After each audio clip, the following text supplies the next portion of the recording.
Ако имаш пари, можеш въобще да не участваш на избори, да си купуваш направо депутати и да си правиш парламентарна група. Не мога да разбера само защо Станишев толкова се зарадва на тази група. Ако е вярно това, което господин Бареков ни проглуши ушите в последните месеци, че прави дясноцентристка партия, това означава, че Станишев трябва много да е притеснен. Както и Местан. Това означава, че те няма да имат кворум. А ако пък се окаже, че България без цензура, без да участва в изборите, подкрепя БСП и ДПС сега да стоят на власт, това пък също е хубаво, защото няма как да подлъжат дясноцентристските избиратели, че са позиционирани в център дясно. Така че предстои ни да видим дали тези депутати ще подкрепят БСП и ДПС или съответно кворума ще падне. Знае ли, че именно ГЕРБ захранва тази нова парламентарна сила? И БСП. И БСП. Нека да бъдем коректни във въпроса. Значи БСП дава един депутат, от ГЕРБ са двама депутати. Така че, като си има преди, че те са управляващи, още по-тежко. Ние докато управлявахме, никой не напускаше. Така че за мен е много важно какво предстои през следващите дни и това ще даде възможност да се определи една партия как е позиционирана всъщност в пространството. И дали от сега ще стане патерица на БСП и ДПС. Това ще стане ясно. Колко да повече, толкова по-добре. Не сте ли ще предаден, след като парламентарната група ви се заклече, повече няма да... Не. Явно е, че действат процеси за популисти, които са доста силни. Не съм си правил труда да ги разнищвам, защото не ме касае в момента. Какъв смисъл толкова по-добре? Какъв смисъл толкова по-добре? Това е прекрасно време за ГЕРБ, ако е имало хора, които са подвластни на някакви други интереси, да напуснат партията. Това е прекрасно за нас. Имате ли подозрение, кои може да са тия хора? Моля? Имате ли подозрение, кои може да са тези хора? Не. Вчера Местан призова Делян Пеевски да продължи да проговаря и той продължи да проговаря. Как си го обяснявате и намеците отправени към вас и ГЕРБ? Колкото искат да си говорят. За мен това не е интересна тема. В момент, който вече не се провеждат обществени поръчки, а генерали си търсят в интернет фирми. Когато тони половина хероина мина през България и в Европол са бесни от това, че чак в Холандия са хванали тировете. В момента, в който над 5 милиарда минаха заемите, в момента, в който фонд земеделие по семейни начала се управлява и щетите, че са непоправими там, всеки ден ни отнемат от вниманието да се занимаваме кой какво каза. Всеки има право да говори и да го говори това, което си пожелае. Господин Борисов, другата седмица на Близко здраво ще поискате ли Цветлин Йовчев да даде ясни сведения за наркотрафика и как това правителство работи в тази сфера? Да, ще питаме по тази тема, защото ако Алексиев е виновен в нещо, той трябва да бъде арестуван и да е арестуван до сега. Аз не мога да си представя, че това, което говорят, има дори частица истина в него и той ще се разхожда на свобода по телевизията. Присъствието даже на главен секретар беше в BTV. Той ще седи и се гледа с главния секретар и той вика, не мога да потвърда, не мога и да отръка. Викат, не можеш да отречеш, не го говори. Ако не можеш да го потвърдиш, стани и го арестувай. И го заведи там и го разпитвай. И за тези работи намерили нещо горено било. И да може да си горил пурите. Защо не го арестуват веднага? Арестувайте и го разпитвайте.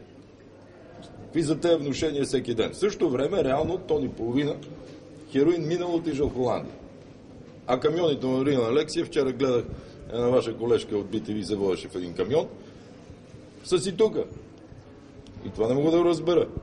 Какви са тези действия и внушения. Ако е виновен, всеки има персонална вина. Арест и в кауша. Ако не е виновен, какви са тези приказки от сутрин до вечер? И тук мога само да кажа на колегите, защото за мен те са ми колегите, и в МВР, и в ДАНС.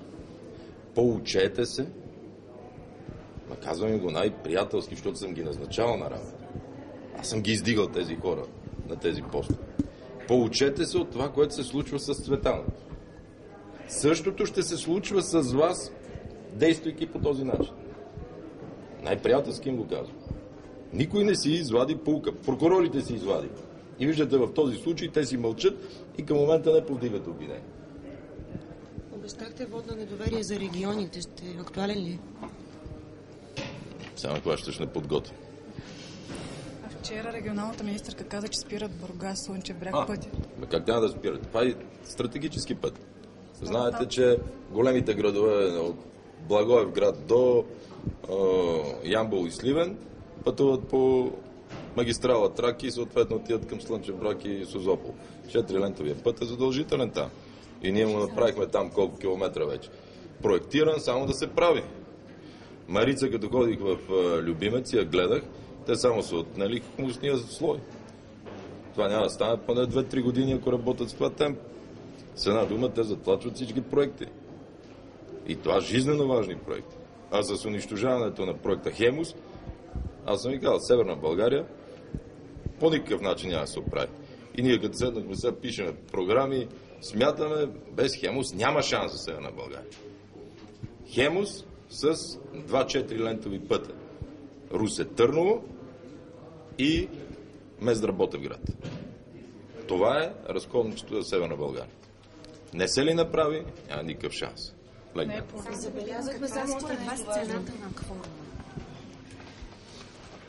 Това Станишев трябва да го питате. Станишев трябва да го питате каква е цената на кворума. За мен е интересно точно в България без центъра как ще се държи. С тези 3 депутати те сега могат да свалят правителство. Ако не го свалят, излиза, че те са патерици на БСП и ДПС, говорят само срещу ГЕРБ и фактически, обявявайки се за дясноцентристка партия, всъщност крепат БСП и ДПС на власт. Чаквате ли Така Атака че... да тръгне срещу правителството? Не. Атака имат строги ангажименти там и ще си ги изпълняват. Какви? Просто на Станишев му трябва публично пред Брюксел Атака да не е до него. И затова толкова се заряда на тези 3 депутати. Но това ще е самоубийство за Бареков, ако остане да подкрепя това правителство. Още преди да се е явил на избори. Какво ще рече строги ангажименти? Да крепат правителството, това е факт. Това не мога да кажа. Аз за разлика от тях, понеже вода над 15 дела и те са много интересни, тези клеветници, е точната дума, не се явяват на дела, не си пращат адвокатите. Много са шумни тук в коридорите пред вас, но в съда ги няма. И аз с нетърпение чакам. Вече минаха и болшинството, отидаха на втори инстанции. Така че ще проявят търпение и на тези клевети, когато излезат съдебните решения, ще ви ги прочитам едно по едно публично, да видите какво се е произнесъл съда. Забелязахме... Много.